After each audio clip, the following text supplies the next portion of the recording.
Hello guys, this is Vidas and welcome to another training. Today, a Learn with Vidas session. It's good to be here, and hello Don, hello Niels, and today I'm going to teach you how to improvise on Gregorian chant tune Pange Lingua or Pange Lingua, because Corpus Christi Sunday is coming up next week, so hopefully you will have plenty of time to prepare if you want to improvise a meditation or anything like that next time. So wonderful. Hopefully you will enjoy it. Today I'm going to use this chant in four-line notation. We will only be needing the first three lines, the first verse basically. The words Pange Lingua Gregorian, Corporis Mysterium, Sanguinisque Preciosi, Quem in mundi pretium, Fructus ventris generosi, Rex effudit gentium. Because other verses are with the same melody, so basically this will be suitable for our purposes. Four-line notation, right? How to read it? If you watched my tutorial on playing and accompanying Gregorian chant, you would have noticed a little bit of advice there. So what we need to do is obviously to discover the first note, right? And the first note is discoverable from the clef, right? It's the C clef, which is on the top line, the fourth line. So if the C is on the fourth line, A is on the third line, F is on the second line, and the first note in Gregorian chant notation, this particular hymn starts with E, right? So that's what we will be working on with today.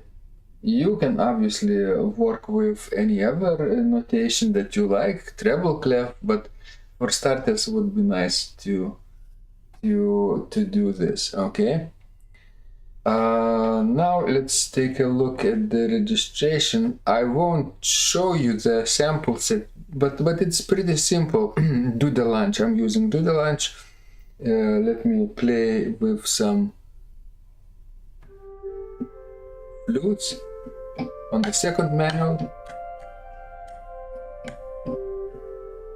Right, show you the keyboards. Maybe clarinet.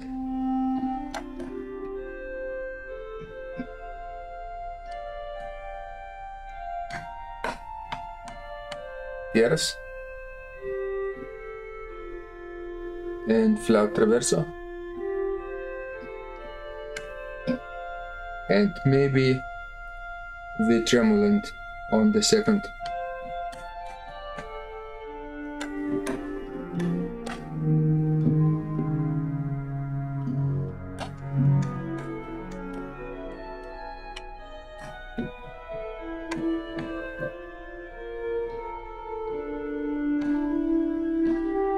Okay, and then let's use some accompaniment. Gems corner or flöte, seraphon gedak, maybe tremolant.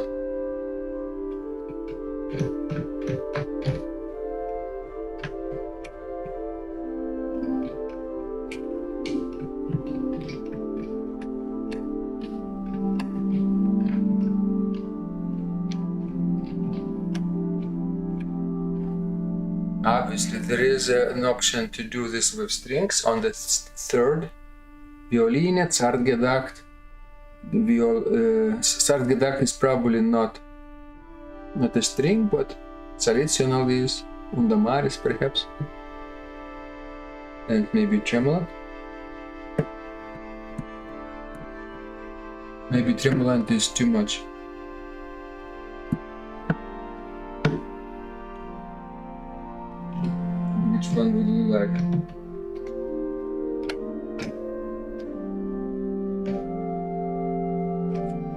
this sound or this?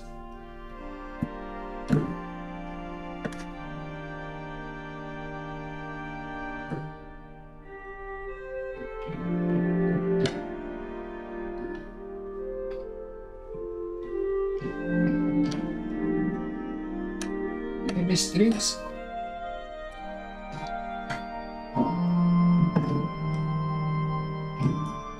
Are more expressive.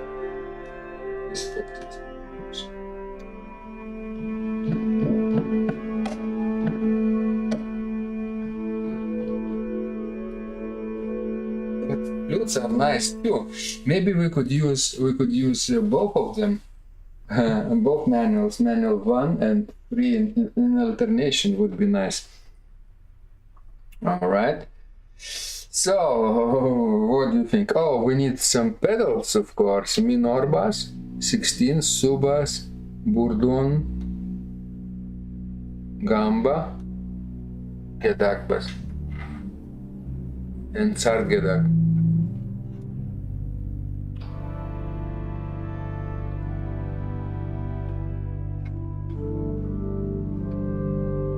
Beautiful.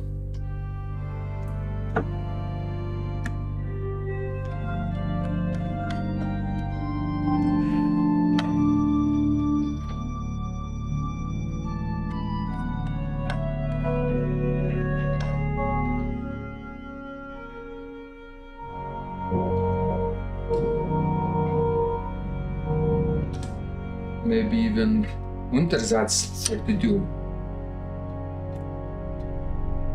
Can you hear it? Through good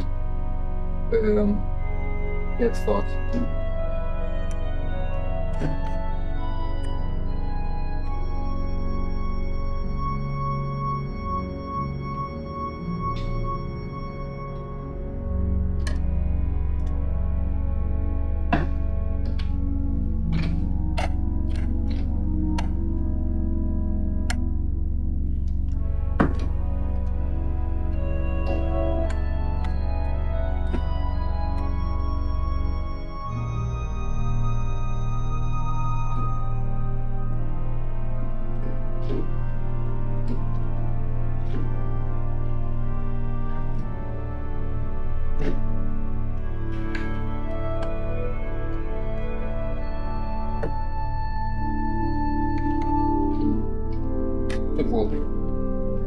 Cannot stop playing.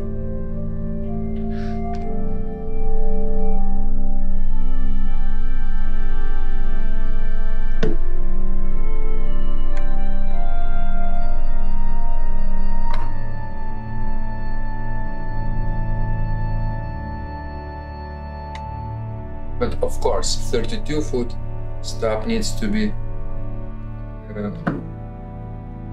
used sparingly.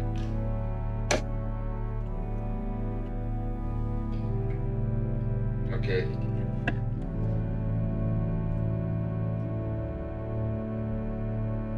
I think we're all set. And let's now play just the tune itself. Just the tune.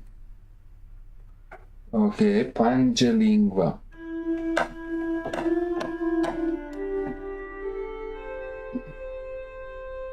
We're starting from the note E.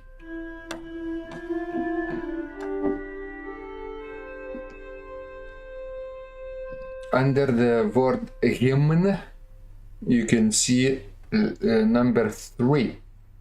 Number 3 means the third mode, starting and ending on the note E.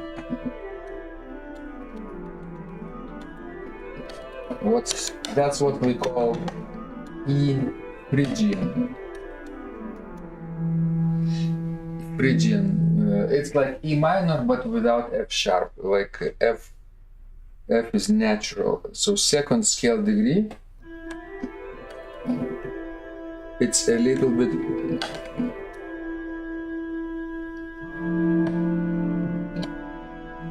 flat. Lowered second scale degree. All right.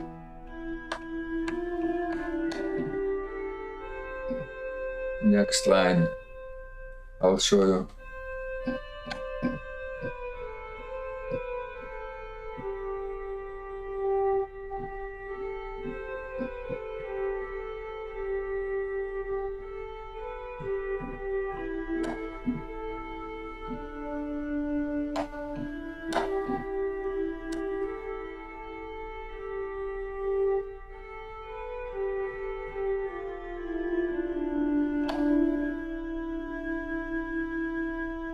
So 1, 2, 3, 4, 5, 6 lines in this verse. The first one, starting on E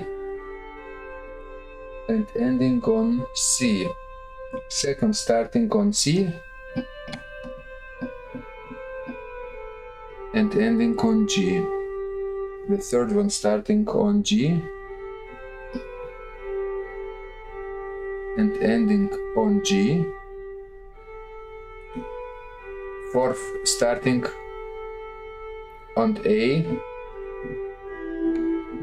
and ending on D. Fifth line, starting on E and ending on G. The last line, and starting on A and ending on E. All right. Having said that this chant is written in the third mode from the note E, right? Without any accidentals. It doesn't mean we have to always use it, and it doesn't have to be precisely this way, because we're living not in the 15th century, 16th century, or 17th century, where it was customary to play it like this. And even in the 18th century, you could hear different harmonizations of various hymns and tunes ending differently, in a different chord, in a different key, reharmonized, so to say. The same would happen, of course, in the 19th century, in the 20th century, and now it's almost everything is allowed, right? So I don't think we should always stay within this mode. And for example, the last note is E, right? I could end it on E minor chord, but I could end it on A minor chord.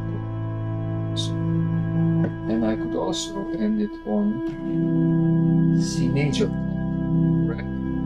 All three options are possible. Beautiful. Yeah, Don is asking, can you replay the tune? Yes, I can, and I will in a second. Yeah, sure.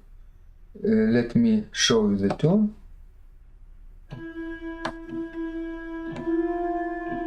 Without my talking, okay?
Yeah, feel free to play with me together. It's very beneficial if your tuning of the instrument allows it. You can even use a silent keyboard if the tuning doesn't match, and you can listen to my playing but actually press your keys as well. I do that sometimes if I'm practicing together with some recording and I want to, let's say with my own recording, which I did earlier, and I'm traveling, you know, and I have only silent keyboard with me to practice in some hotel room. This works as well if you make a good recording ahead of time. All right, so now let's play this tune in octaves, because maybe you want to play this beautiful hymn in the left hand part as well. Okay.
Alright, how about in the pedals?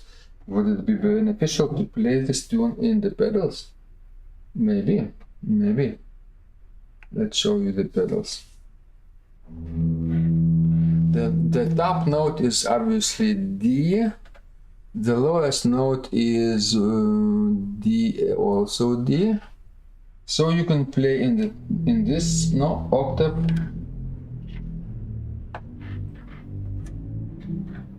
In the bass octave or in the tenor octave.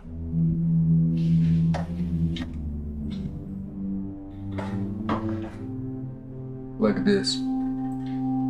Let's do this. Let's do the both ways. The bass octave first.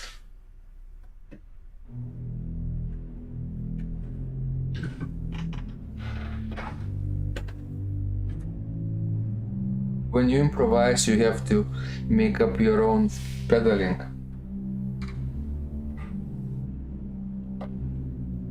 There is nothing written on the page for you. No pedaling, no fingering.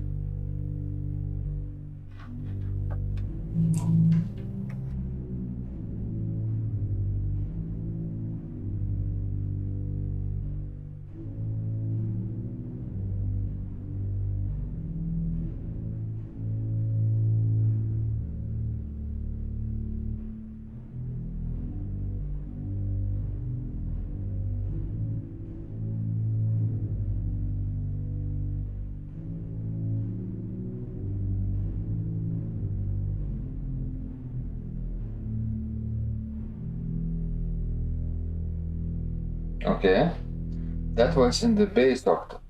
Now let's shift to the tenor octave.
this was beneficial, I think. So what we did is actually practiced the tune in both hands, right hand, both hands. Do we need the left hand alone? Maybe let's do that. And also we played with the pedals. Let's do the left hand version just to make sure we know it in many ways, okay?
Hi Sean, I wanted to press the mic button and then got mixed up and made a mistake with my chant playing.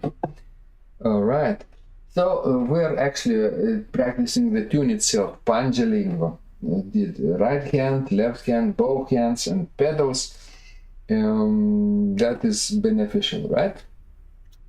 Now, let's start a little bit of improvisation, but very easy. Remember, the easiest way to improvise on the chant is actually to hold a drone in the accompaniment. Let's say the main note of the mode is E, and you could use this E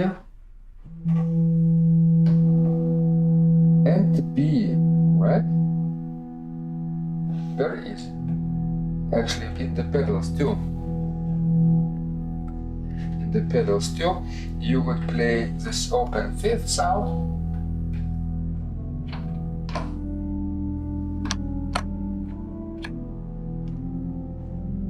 Have you ever played this way?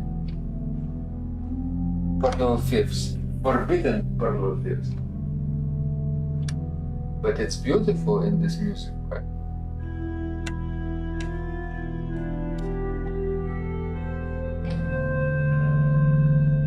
Hold E and B forever and look what happens.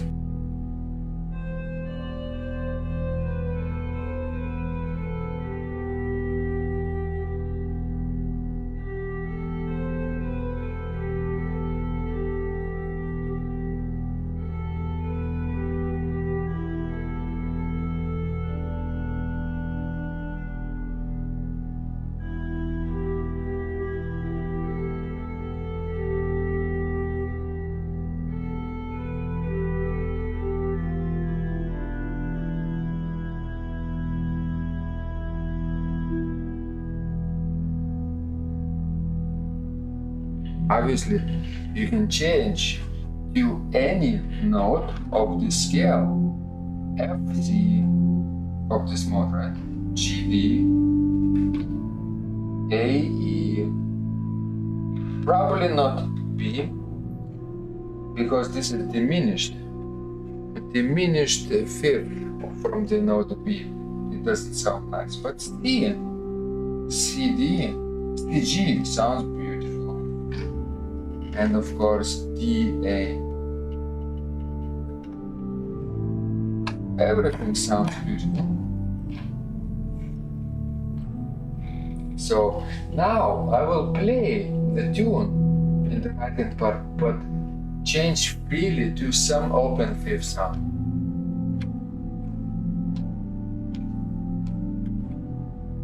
Pedals go down or up, hands do. Let's see what happens.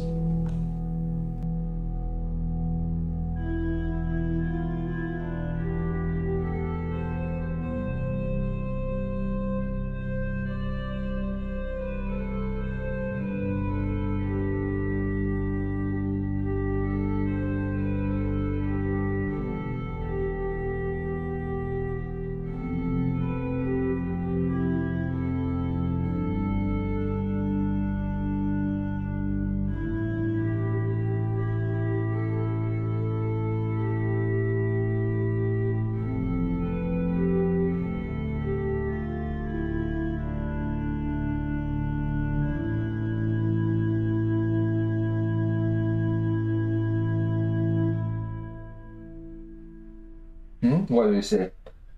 Nice? Could be. Could be this way. I think open fifth sound is beautiful, but it doesn't mean you have to use open fifth sound. You could actually play with some triadic sounds, right?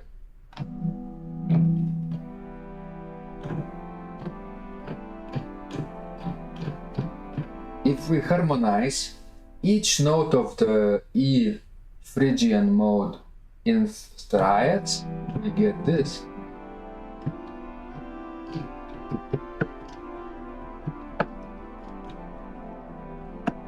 Good position chords. If we harmonize the same mode with first inversion chords, we get this.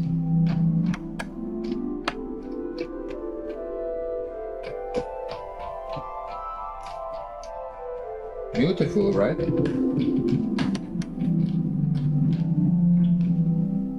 And second inversion also. We are in the realm of modal music, so everything is allowed.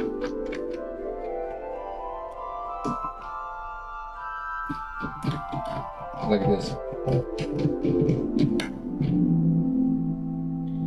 Right?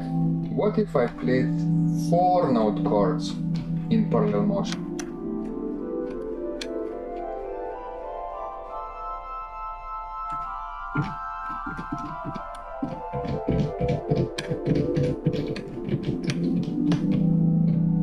Right? This is 7th chord from the note E. Can you build a 6-5 chord from the note E like this and play in parallels?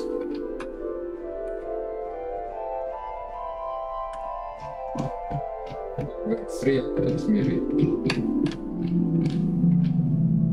But of course, it doesn't make sense to go very low. It doesn't sound nice. Very thick chords doesn't sound nice in this octave.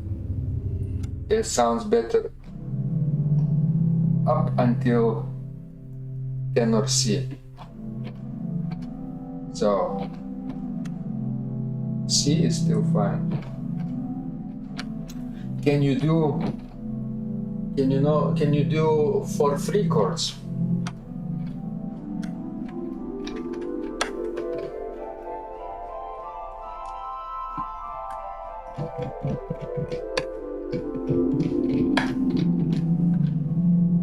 Right? For 3 notes, for 3 chords, for 2 chord, second and a root position chord.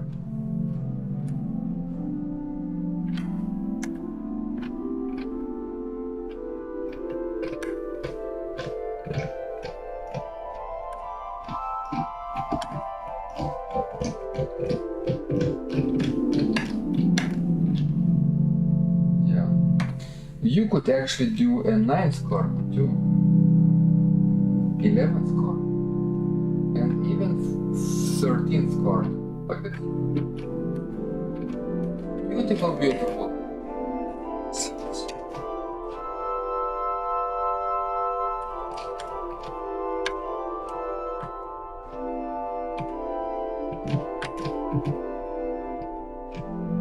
But you have to practice to get used to those distances between.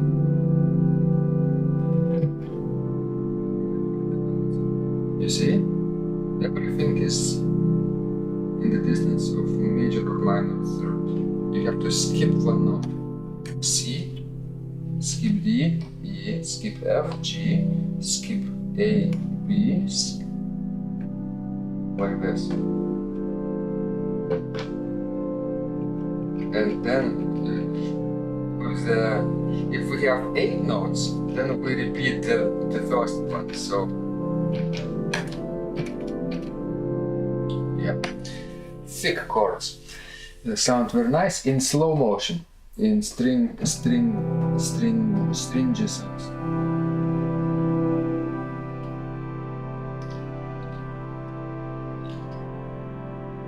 Like this, right? Beautiful. Just imagine playing the pedal too.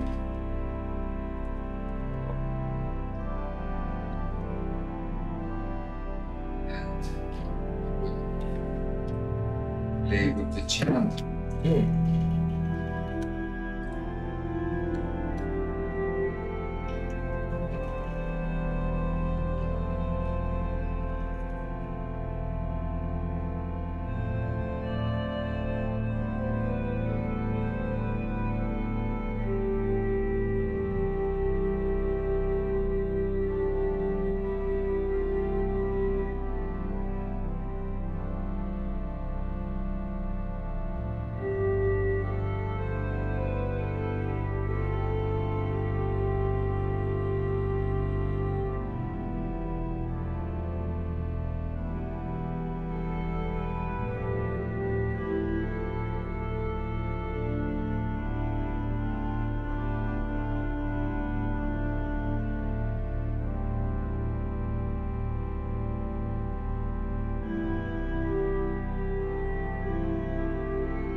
What do you say?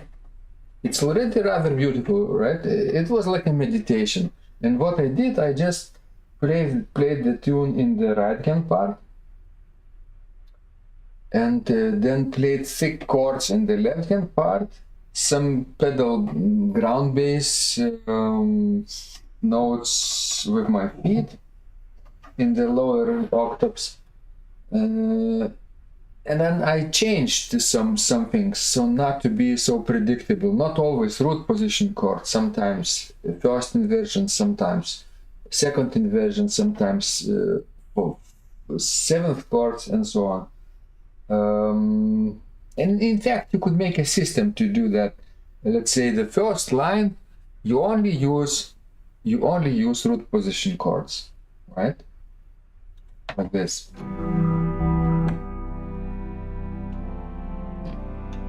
Root position chord in parallel motion, up or down,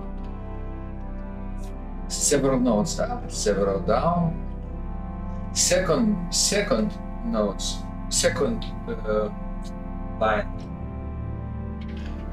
first inversion also, third line, right? Third line, second inversion.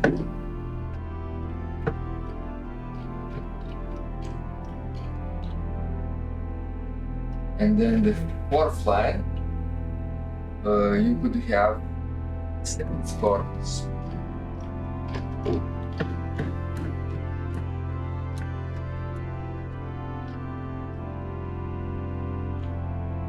And the fifth line, 6/5 chords.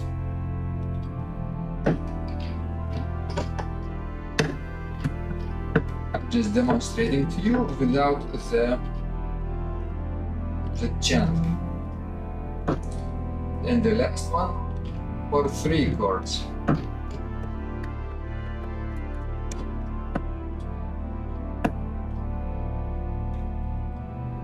And ending probably on a more consonant chord, like root position E minor, root position C major, or root position A minor too. So let's try this, okay? And I will insert the chant sometimes also. And notice I can use some rests between the lines of the chant and use my accompaniment figures up or down to create little interludes. Those could be repeatable, like ostinato figures, like I like to do when composing, like several, let's say, measure several bars of repeating material, 3, 4, 5, even 7 bars of repeating material to making it less predictable. But now you can actually make up on your own those interludes. They don't have to be always the same. right? And that could be almost it, yeah. A couple of minutes of short improvisation if you don't need very long. If you need longer, keep watching, I will show you.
I had to mute my watch and make it sleep mode so that nobody will disturb us. So apologize for a little bit of rest. But yes, what did you think about it? Did you enjoy this type of playing? If so, you can even go one step further and expand it. As I mentioned before, you can make it a little longer, not 2 minutes, but let's say 3 minutes. And the way you do this is actually very simple. You could play the tune in the left-hand part, right? But there is a catch. If you always stay within this E Phrygian mode without any accidentals, what happens sometimes after a minute or two or three, probably around 2 minutes, this will become a little bit predictable and a little bit boring. Oh, Niels is writing something very nice. Assume this works for psalm melodies as well. Oh, definitely, most definitely. Because each psalm, each metrical psalm from the Genevan Psalter, right, that people use in the Netherlands, they are, of course, written in modal language, in modes, in different modes, but most of them are in those diatonic modes that I mentioned from the notes C, D, E, F, G, and A, and probably not B, just those 6 modes. And in the hymn book, for example, the red one that people use in the Netherlands, these psalm melodies could be transposed, and you could see some F sharp or B flat or E flat next to the treble clef, meaning that the chant melody has to be in the comfortable range, right? But it originates from the same mode that I'm talking about. C, from the note, let's see, from the note C. This is C major, right? C major or natural major. It's called Ionian mode. I talked about this before in various tutorials, but it's good to refresh it, right? From D, Dorian, right? From E, Phrygian, that we're working with today. From F, Lydian. From G, Lydian. And from A, Aeolian. And there is from B, special mode, which is very unstable because it doesn't have perfect fifth from the scale degree 1 to scale degree 5. It has a triton, diminished fifth. No F sharp in this, right? So it only is used in special occasions for very sad melodies. I assume in Genevan Psalter we wouldn't find those rare melodies, rare modes. Well, it's called, by the way, Locrian mode from the note B. So I think from C, D, E, F, G, and A you would find plenty of tunes in the Genevan Psalter as well. Basically in any hymn book you could open the hymn book, for example. Let me open any book, any hymnal, and any page, right? What I have: Come Holy Ghost, God and Lord, basically Pentecostal hymn from the Lutheran hymn book that I like to use. Osha and I brought it from Grace Lutheran Church in Lincoln, Nebraska, where we used to work as assistant organist in our doctoral studies days there. And we received a gift, this thick booklet, hymn book, yeah. And for example, hymn 163, Come Holy Ghost, God and Lord. That hymn tune is called Komm Heiliger Geist, Herr Gott, right? It has one flat, as I can see, and it's actually in F major, right? So F major, it's F Ionian mode. Yes, Ionian, and you can use all those tricks and harmonization techniques and modal techniques that I talked about, even on this hymn, on any other hymns that you're using in today's liturgies as well. This is wonderful, versatile technique. A little bit modal, right? A little bit modern, but not too harsh, not too dissonant, because all the notes belong to the mode. We're not using foreign harmonizations, foreign notes of the mode, no sharps additional, no dissonances. We could do that, but it's a little more advanced than I need to teach you today. So maybe someday in the future. But for now, you see how beautiful it would work for Nils as well, for those psalm tones. Yeah. Beautiful. So keep watching. Yeah, keep watching. And if you want to expand it, as we did it before, I talked before, now you have to start thinking about different color. Maybe stay within the same mode, but maybe transpose the same mode. You have a few options, basically. Play the chant, or the psalm tune, right, or the hymn tune, or the chorale in another voice. You could play it in the pedals, you could play it in the left hand part. That's why we actually practice Pange Lingua Gregorian, this hymn, in various dispositions, in the right hand part, in the left hand part, and in the pedals, so that when the time comes, I could play it in the tenor range with the solo registration, let's say.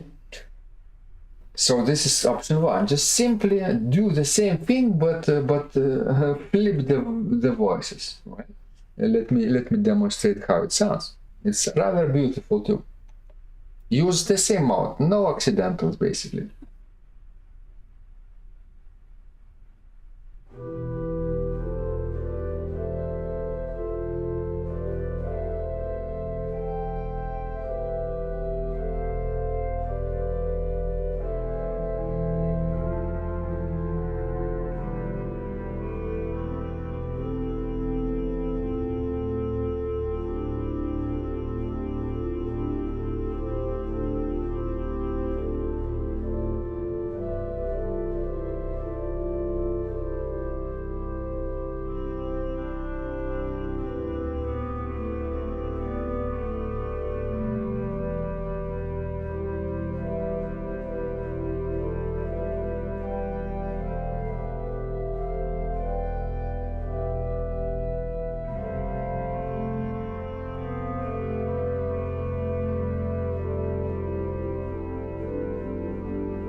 You see, it's also rather beautiful. Maybe it doesn't sound as nice with the same registration, because in the left-hand part, in the tenor range, what you need to do is switch from clarinet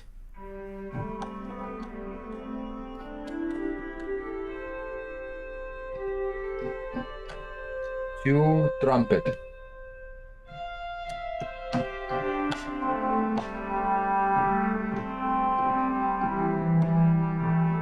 Or even trumpet or harmonique.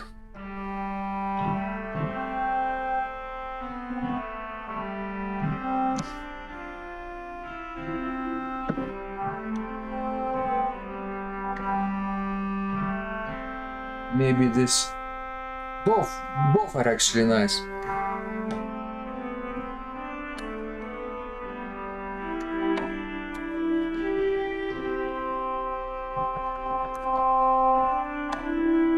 Maybe we don't need flauto traverso, no terz.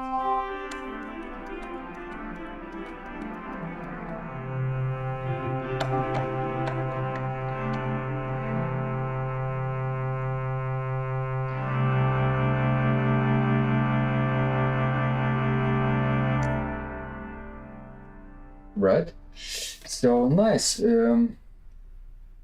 The melody is in the tenor, exactly, Niels. And in the first verse, you could do a partita, right, for this.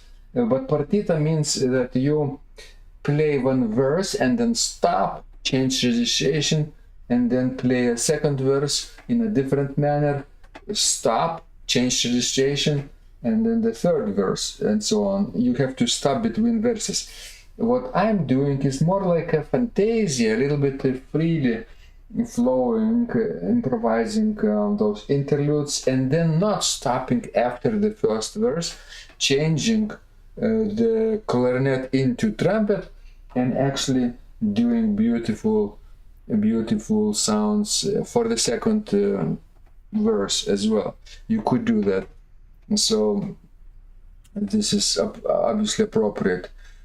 But there is a trick, right? If you do both verses in the same mode, with the same color, a mode is like a visual in painting. Imagine a painting with one color. If it's a small miniature, it's a beautiful color. Yeah, let's say, what color do you associate with this mode, with this Phrygian mode, from E to E? Everyone is different, and you could tell me whatever you want. You could write me in the live chat actually right now. For me, let's say it is, let's say, green, okay? And for you, could be not green. It could be any other color that you pick. But the point of my comparison is, if it's a painting, and if it's a small painting, and if it's painted in green or shades of green, various greens, it's beautiful. But if it's a big painting and it's all green, you have to be very creative and skillful to use the same color on a big screen, on a big canvas. Right? Otherwise, it will become monotonous. It will become predictable to the eye. And I see this patch here of green, and the same is here and here. Everything is green. Why is green here? I don't know. So maybe it's too much of green, right? You could get away with just one color or a few colors of the same color group, basically family of various degrees of green in a big painting. But again, it requires, you know, skill to mix those colors on a big canvas. The same is with music. Big canvas for us is a longer piece, right? If you use the one mode throughout, like for 2 minutes, 1 minute, it's okay. In a slow motion, you switch the harmonies a little bit, you play the chant in the right hand part, and then after a minute or two, you start to switch the tone into trumpet, and boom, you feel that it starts to be predictable and boring. And it's better to change something, to make a contrast before it happens. Not wait before your mind tells you, now it's starting to be boring. For your listeners, it's already too late. If you feel, your listeners feel like 30 seconds ago. That's the rule. So what I mean is basically change things earlier when it's still interesting. That's why I started using various chords earlier than I introduced them to you, because if you always feel this rigid root position chord for 4 measures, let's say first inversion chord for 4 measures, second inversion chord for 4 measures, it's a little too predictable, you know. It's for improvisation, by the way, you have to be a little more free and unpredictable and creative. So what I suggest, after the first verse, you would actually transpose the mode, the same mode but from a different pitch level, and then you play it in the tenor range. Let's say not from E, let's say, but from G. This E to G relationship is minor third, and in music, a major or minor third up or down works really beautiful. It's not the first family close relationship of keys and modes, but the key of E, the mode of E has 0 accidentals, and the mode of G has what? 3 flats, right? If it's not G minor but G Phrygian, right? With right. So what I suggest, you could do this beautifully between the modes E, G, and then you can come back to E again, and this would be very beautiful. The third verse could be also interesting if you play it with your feet. The tune is with the feet.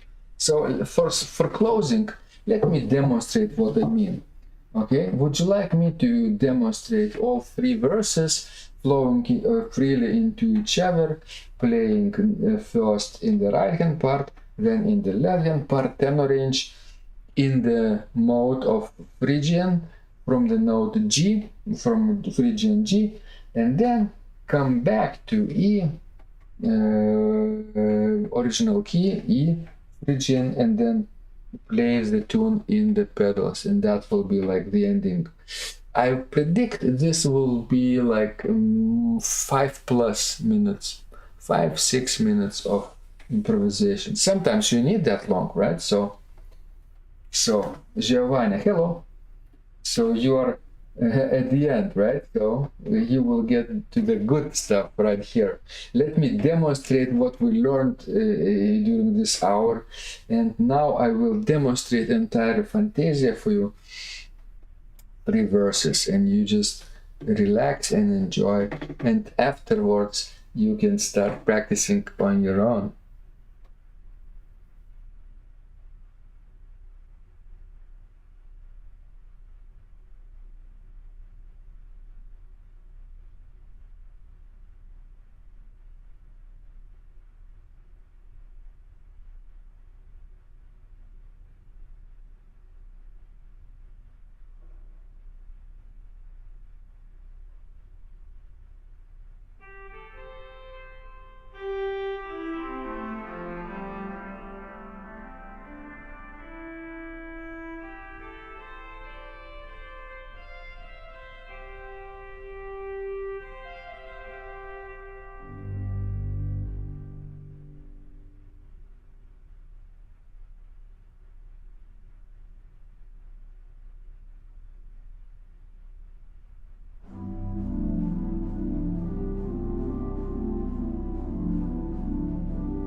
Whoops, I'm on the wrong manual, so I need to start on the 3rd manual, and then the 2nd verse will be on the 2nd manual with the trumpet.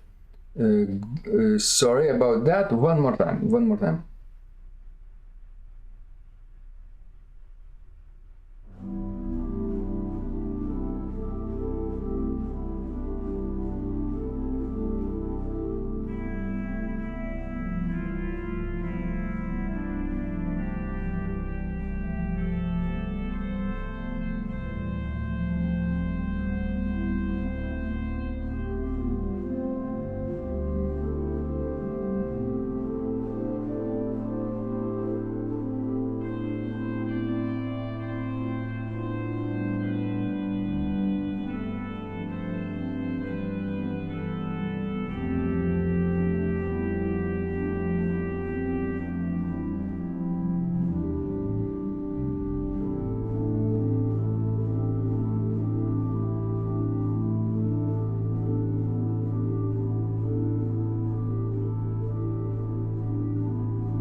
So it doesn't have to be slow and it doesn't have to be soft.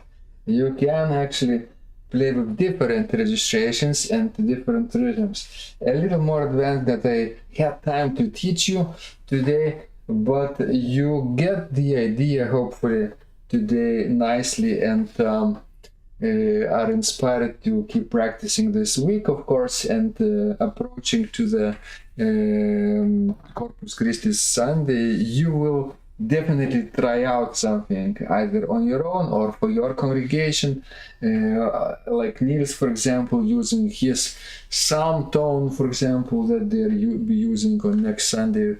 Hopefully this will be inspiring for you to try out this week. So thank you so much for staying for this hour and looking and trying out at things.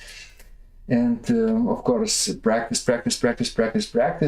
And don't forget to, of course, play and record yourself. This is a good technique. Record and listen to what you created and actually critique yourself. Is it boring? Is it not boring? Things like that. At which second or minute starts being boring, and what can you do about it? What can you change? Where you can make a contrast, right? Registration, rhythm, texture, harmony, right? All those things could be contrasted a little bit, and things will become exciting again. So thank you so much for staying with me this hour, and thank you so much for your support, for your virtual tickets, for your donations, for your super chat, super thanks, memberships, buy me a coffee donations, buy me a coffee memberships. Everything is greatly appreciated. And really exciting stuff coming up next week, especially tomorrow, because what yesterday happened, I didn't even mention. Osha and I played a recital. Suddenly, without any warning, we had to play an emergency substitute recital, or a part of the recital, at Vilnius University St. John's Church. At Vilnius University, where we are organist at Cultural Center, this women's choir, Virgo, was supposed to be singing together in a joint concert with the choir from the United States, Wisconsin, but their choir didn't flew in, or flew in with incomplete members. Basically, they only had 8 people together with the conductor, and instead of 30 members they had only 8, and they couldn't actually sing, so they had to cancel this performance, and the choir Virgo was left alone, right? They could sing for half an hour their program, but they needed something else to be performed, and the conductor from Virgo, colleague of ours at Cultural Center, called us very early in the morning and asked if we could join in, and Osha and I thought about it and said, sure, that would be fun. And actually yesterday we played an emergency substitute part of the program, 25 minutes in this recital, and it went out really great. So we cut out choir parts which were a little too far from us to record from the balcony, and we put together this 25-minute emergency recital for Osha's channel, which will premiere tomorrow. So stay tuned, and really exciting stuff. Osha is playing her own composition, I'm playing my own improvisation, and at the end we both play a duet as well. Wonderful. So thank you, Sean, for your virtual ticket. I appreciate it very much. Thank you. I hope this was useful and exciting to you to start practicing on your own. Let me know how it goes, and remember, when you practice, miracles happen.